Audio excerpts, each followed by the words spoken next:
Selamat pagi Pak Johan, kami dari kelompok 4 akan mempresentasikan laporan akhir kami di mata kuliah Manajemen Proyek Sistem Informasi dengan studi kasus Omah Bima Salatiga. Nah, ini merupakan detail dari kelompok 4 itu sendiri. Lalu masuk ke profil Omah Bima, yang mana Omah Bima ini merupakan usaha yang didirikan oleh Bapak Yulianto, dan usaha ini terdiri dari wedangan, wisata jeep, private setir mobil, dan jual beli barang lawas. Nah, Bima ini diambil dari gabungan kata bisa mandiri, yang mana usaha tersebut bisa berdiri sendiri. Nah, ini merupakan detail dari Omah Bima itu sendiri. Lalu lanjut ke project charter, yang mana project charter ini merupakan suatu landasan serta definisi formal bagi sebuah proyek berupa dokumen formal yang digunakan untuk mendefinisikan tujuan, ruang lingkup, pihak-pihak yang terlibat, dan elemen-elemen kunci lainnya dari suatu proyek. Nah, dokumen ini memiliki peran penting dalam inisiasi proyek dan membantu memastikan pemahaman yang jelas dan konsisten di antara semua pemangku kepentingan proyek. Nah, dari project charter ini sendiri, kami menuliskan dalam beberapa poin. Yang pertama adalah project description yang merupakan deskripsi dari project tersebut. Lalu problem statement yang merupakan masalah yang dialami dalam organisasi atau perusahaan. Lalu project scope yang merupakan lingkup project atau batasan dari project tersebut. Lalu roles and responsibilities yang merupakan pihak-pihak yang terlibat. Lalu goals yang merupakan tujuan dari project tersebut, dan business benefit yang merupakan keuntungan bisnis yang didapatkan dari project tersebut. Nah, lanjut ke produk scope yang merupakan bagian dari manajemen lingkup proyek. Nah, produk scope ini merupakan lingkup dari sebuah produk atau proyek yang merujuk pada fitur-fitur, fungsi-fungsi, dan karakteristik yang akan dimasukkan atau diimplementasikan pada produk yang akan dibuat. Nah, pada studi kasus ini, produk yang akan dibuat adalah aplikasi yang mana aplikasi tersebut memiliki kebutuhan fungsional. Nah, ada dua kebutuhan fungsional. Yang pertama dari sisi admin, dan yang kedua adalah dari sisi user. Lalu lanjut ke project scope yang merupakan bagian juga dari manajemen lingkup proyek. Nah, project scope ini adalah batasan dan parameter yang mendefinisikan sejauh mana proyek akan mencakup kegiatan dan tanggung jawabnya. Nah, ruang lingkup proyek ini membantu memastikan bahwa semua pihak terlibat memiliki pemahaman yang seragam tentang apa yang termasuk dan tidak termasuk dalam lingkup proyek. Nah, dalam project scope ini dituliskan dalam Work Breakdown Structure atau WBS. Nah, WBS yang kami tuliskan itu ada 5 poin besar, yaitu inisiasi proyek, perencanaan sistem informasi, lalu eksekusi proyek, monitoring and controlling, dan yang terakhir adalah pelaporan akhir dan evaluasi proyek. Nah, dari 5 poin besar ini akan dipecah menjadi subpoin, lalu dipecah lagi menjadi work package, seperti itu.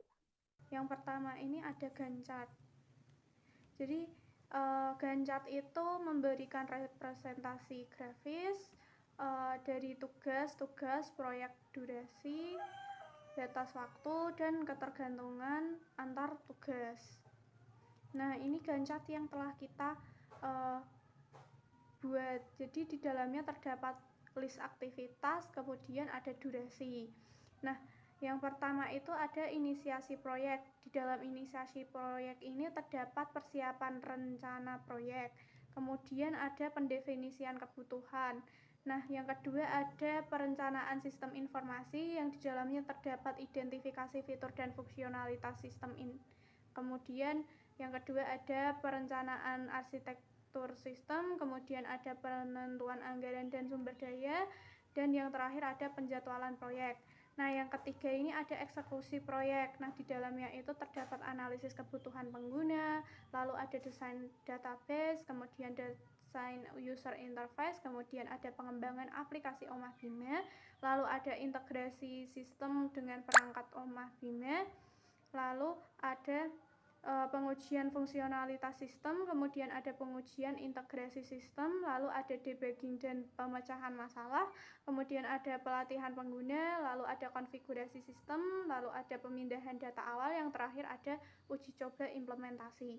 Nah, yang keempat ini ada monitoring dan controlling. Nah, di monitoring dan controlling ini ada pemantauan proyek dan pelaporan, lalu ada manajemen resiko, ada manajemen anggaran. Nah, yang terakhir ini ada pelaporan akhir dan evaluasi proyek. Di dalam pelaporan akhir dan evaluasi proyek itu terdapat pembuatan laporan akhir proyek dan ada evaluasi keseluruhan proyek. Selanjutnya kita ke critical path. Jadi ini gambar dari critical path method yang sudah kami rancang. Tujuannya untuk mengidentifikasi tugas yang diperlukan untuk menyelesaikan proyek dan menentukan fleksibilitas perencanaan. Jadi di dalamnya itu terdapat kode-kode aktivitas dan waktu yang kami butuhkan untuk menyelesaikan proyek dan kegiatan apa saja yang bisa dilakukan secara bersamaan.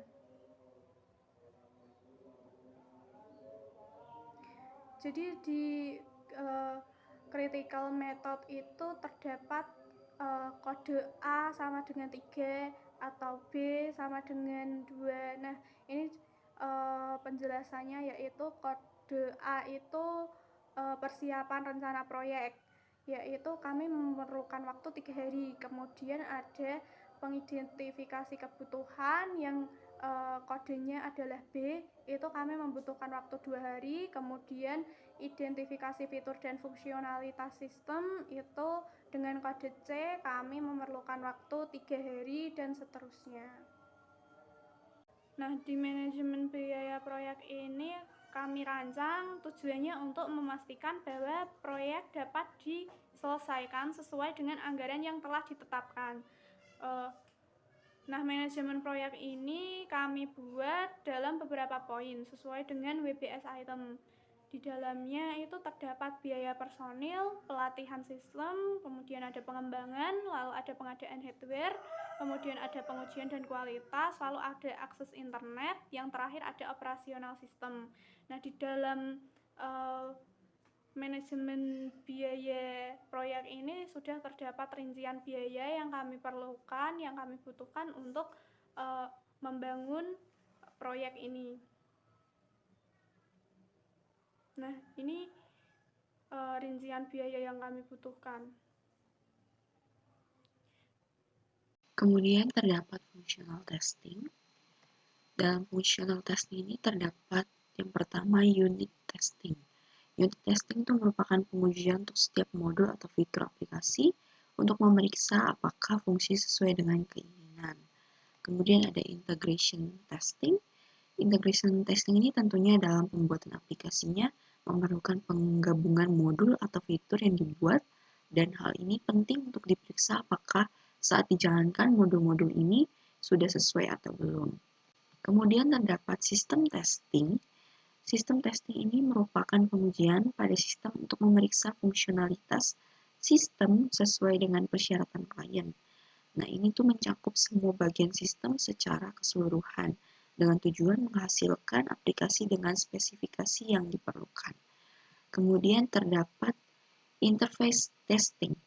Interface testing ini menguji cara komunikasi dan integrasi antara modul-modul dan aplikasi dengan basis data dengan melihat tampilannya. Kemudian terdapat non-functional testing. Nah, dalam non-functional testing ini jenis pengujian perangkat lunak yang bertujuan untuk mengevaluasi aspek-aspek non-fungsional suatu sistem. Ini melibatkan pengujian atribut-atribut sistem yang tidak terkait langsung dengan fungsi-fungsi spesifik sistem tersebut. Nah, yang pertama terdapat performance testing. Performance testing merupakan pengujian kinerja dari aplikasi Omah Bima, apakah fungsi ini sesuai dengan persyaratan yang ada dan apakah sesuai dengan ruang lingkup yang ada. Dan hal ini tuh diharapkan dari testing ini adalah mengetahui kerja aplikasi sehingga dapat mengetahui masalah kinerja yang menghambat atau menghambat aplikasi itu tersebut. Kemudian ada usability testing, yaitu pengujian penggunaan aplikasi yang mana pengujian seberapa mudah user ini dalam memahami dan menggunakan aplikasi sehingga tidak kebingungan ataupun menimbulkan masalah pada user itu sendiri. Kemudian ada user acceptance test, yaitu pengujian penerimaan user yang mana penggunaan yang menerima aplikasi yang telah dikembangkan oleh fitur-fitur, fungsi, dan kegunaan kinerja yang sesuai dengan kebutuhan mereka untuk memvalidasi apakah aplikasi ini memenuhi semua kriteria yang telah mereka tentukan. Kemudian terdapat rati chart. Kita bisa lihat rati chart dari Oma Bima. Nah, Oma Bima ini dalam rati chartnya itu merupakan sebuah aktivitas yang akan digunakan dalam suatu proyek dalam penyusunan proyek Oma Bima ini. Nah, dari aktivitas ini akan terdapat person yang akan menyelesaikan sebuah aktivitas yang telah direncanakan dari awal, yaitu dari inisiasi proyek, perencanaan sistem informasi, dan terdapat juga eksekusi proyek, kemudian juga terdapat monitoring dan controlling, lalu juga ada pelaporan akhir dan evaluasi proyek. A ini yaitu sebagai accountable yang merupakan orang yang bertanggung jawab atas hasil akhir atau keberhasilan dalam proyek tersebut. Kemudian ada C yaitu consultant, merupakan yang harus memberikan konsultasi atau masukan selama pelaksanaan proyek itu, dan yaitu ada informed yaitu ini yang perlu diberikan informasi atau pembaruan tentang kemajuan suatu proyek, tetapi mereka ini tidak secara aktif terlibat dalam pelaksanaan proyek itu. Baik, selanjutnya ada manajemen komunikasi.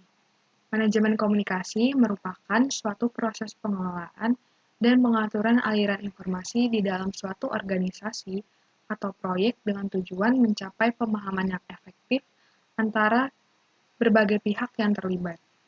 Nah, dalam manajemen komunikasi ini, ada pun metode komunikasi yang digunakan yaitu interaktif, push, dan pull. Nah, pada studi kasus Oma Bima ini, tidak menggunakan metode komunikasi pull karena tidak menyangkut banyak orang. Metode komunikasi interaktif merupakan metode yang melibatkan dua arah atau lebih di mana penerima pesan memiliki kemampuan untuk memberikan umpan balik atau berpartisipasi dalam percakapan. Sedangkan metode push merupakan metode yang melibatkan penyampaian pesan kepada audiens tanpa memerlukan respon langsung dari mereka. Nah, untuk implementasinya manajemen komunikasi ini pada studi kasus Oma Bima, yang pertama ada interaktif. Nah, di sini ada meeting offline, video conference, phone calls, group chat, personal chat, dan juga presentation. Yang kedua ada metode push, di sini ada email, Google Docs, dan juga Google Sheet. Selanjutnya ada manajemen resiko proyek. Manajemen resiko proyek merupakan proses identifikasi, analisis, evaluasi, dan pengendalian resiko yang mungkin muncul selama siklus hidup suatu proyek. Tujuan utamanya adalah untuk mengidentifikasi potensi masalah atau hambatan yang dapat mempengaruhi keberhasilan proyek, serta mengembangkan strategi untuk mengatasi atau meminimalkan dampaknya. Nah, manajemen risiko proyek ini itu disusun dalam 3 bentuk. Yang pertama ada risk breakdown structure yang bisa dilihat pada gambar berikut ini. Nah, RBS sendiri itu merupakan alat atau metode dalam manajemen risiko yang digunakan untuk memahami, mengorganisir, dan memvisualisasikan risiko-risiko yang mungkin timbul dalam suatu proyek. Nah, yang kedua, ada risk impact categories. Risk impact categories merupakan konsep yang digunakan untuk manajemen risiko dalam mengelompokkan dampak atau konsekuensi dari risiko yang mungkin terjadi dalam suatu proyek. Nah, yang ketiga, ada risk ranking dan risk prioritization. Nah, risk ranking dan risk prioritization ini merupakan konsep yang terkait dalam manajemen risiko yang dapat membantu tim proyek untuk mengidentifikasi dan fokus pada risiko-risiko yang memiliki dampak dan probabilitas tertinggi. Oke, selanjutnya adalah manajemen pengadaan proyek. Di dalam manajemen pengadaan proyek ini meliputi dua hal, yaitu pengadaan barang dan jasa. Lalu di dalam manajemen pengadaan proyek ini berfokus bagaimana para stakeholder proyek mendapatkan barang dan jasa yang efektif juga efisien sesuai dengan kebutuhan proyek. Oke, kita masuk ke yang pertama adalah pengadaan barang.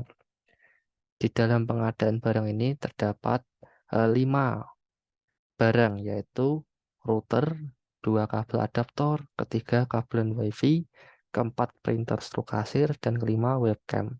Dengan skenario pengadaan, kesemua barang adalah beli. Lalu masuk ke pengadaan jasa. Di sini terdapat 8 jasa yang mengerjakan proyek ini. Yang pertama adalah project manager, 2 IT planner, 3 data analis, keempat database administrator, yang kelima UA UX developer, yang keenam back-end developer, yang ketujuh front-end developer, yang kedelapan testing and quality assurance. Dengan skenario pengadaan dipekerjakan selama proyek berlangsung. Oke, kita masuk ke manajemen stakeholder proyek. Yang kita ketahui bahwa setiap proyek pasti terdapat stakeholder atau pemangku kepentingan yang di dalamnya terdapat peran atau job desk-nya dalam juga andil dalam pengerjaan untuk mencapai kesuksesan dalam proyek. Oke, kita masuk ke stakeholder-stakeholder dalam proyek Omah Bima ini. Yang pertama adalah project owner dengan peran atau job desk memetakan visi misi proyek dan lain-lain. Lalu kita masuk ke tim proyek. Yang pertama adalah project manager yang perannya bertanggung jawab untuk mengelola, merencanakan setelah melaksanakan proyek dan lain-lain. Lalu selanjutnya ada IT planner yang perannya adalah menganalisis kebutuhan pengguna terkait sistem informasi yang akan dikembangkan dan lain-lain. Lalu kita masuk ke data analis yang perannya memantau kinerja sistem informasi dari segi data termasuk pemantauan beban kerja dan kualitas data dan seterusnya. Kita masuk ke database administrator yang perannya melakukan tugas pemeliharaan rutin seperti backup dan restore untuk melindungi data dari kehilangan atau kerusakan dan seterusnya. Lanjut ke UI UX developer yang perannya adalah membuat wireframe dan prototype untuk menggambarkan struktur dan navigasi antarmuka pengguna dan seterusnya. Lanjut ke backend developer yang perannya adalah merancang, mengelola, dan memelihara struktur database dan seterusnya. Lanjut ke front-end developer yang perannya menerjemahkan desain UI UX menjadi kode front-end yang dapat diakses dan digunakan oleh pengguna dan seterusnya. Ke testing and quality assurance, perannya memastikan bahwa setiap fitur perangkat lunak berfungsi sebagaimana mestinya sesuai dengan spesifikasi dan seterusnya. Kita lanjut ke stakeholder bagian customer. Yang pertama adalah peserta kursus setir mobil yang perannya memanfaatkan layanan yang disediakan oleh sistem Omah Bima melalui fitur yang ada di dalamnya, yaitu kursus setir mobil. Lalu kita lanjut ke tamu wedangan yang perannya memanfaatkan layanan yang disediakan oleh sistem Omah Bima melalui fitur yang ada di dalamnya, yaitu menu wedangan. Nantinya tamu wedangan akan dapat memesan menu-menu makanan atau minuman yang tersedia dalam wedangan Omah Bima melalui sistem. Lalu kita masuk ke wisatawan Telomoyo. Ya, wisatawan Telomoyo ini perannya memanfaatkan layanan yang disediakan oleh sistem Omah Bima melalui fitur yang ada di dalamnya, yaitu Trip to Telomoyo. Nantinya wisatawan dapat memilih paket perjalanan ke Telomoyo menggunakan chip yang tersedia, dapat melakukan request waktu, dan mendapatkan informasi mengenai paket yang tersedia. harga, waktu, dan perjalanan. Lalu ke pembeli barang antik. Di sini perannya memanfaatkan layanan yang disediakan oleh sistem Omah Bima melalui fitur yang ada di dalamnya, yaitu beli barang antik. Yang nantinya pembeli dapat memperoleh informasi mengenai barang-barang antik yang tersedia dan dapat melakukan pemesanan. Jadi untuk user ini kurang lebih adalah perannya adalah memanfaatkan layanan yang sudah digitalisasi di dalam sistem Omah Bima ini. Lalu untuk admin sistem Omah Bima perannya adalah melakukan CUT atau create, update, delete terhadap data-data yang ada dalam sistem Omah Bima dan seterusnya. Oke, sekian presentasi dari kelompok kami. Bila terdapat kesalahan atau kekurangan, kami mohon maaf sebesar-besarnya. Sekian dan terima kasih.